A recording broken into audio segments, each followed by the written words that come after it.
மகர ராசி நேயர்களே, உங்கள் ராசிக்கு 10ல் சுக்கிரன் 11ல் சந்திரன் சஞ்சரிப்பது உன்னதமான அமைப்பாகும். குரு பார்வை ஜென்ம ராசிக்கு இருப்பதால் மகிழ்ச்சி தரக்கூடிய இனிய நிகழ்ச்சிகள் நடக்கும். எடுத்த பணியை குறித்த நேரத்தில் செய்து முடிப்பீர்கள். குடும்ப ஒற்றுமை மிக மிக நன்றாக இருக்கும்.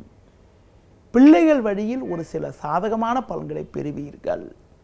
தொழில் வியாபாரத்தில் பிறர் பார்த்து ஆச்சரியப்படும் அளவிற்கு ஒரு வளமான பலன்களை பெறுவீர்கள். உத்தியோக ரீதியாக பார்க்கின்ற பொழுது ஒரு நல்ல நிலையினை அடையக்கூடிய ஒரு வாய்ப்புகள் உண்டு.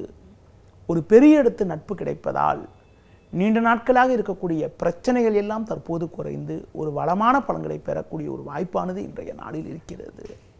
இன்றைய நாளில் மேலும் வளமான பலன்களை நீங்கள் பெறுவதற்கு ஆஞ்சநேய வழிபாடு மேற்கொள்வது மிகவும் சிறப்பு.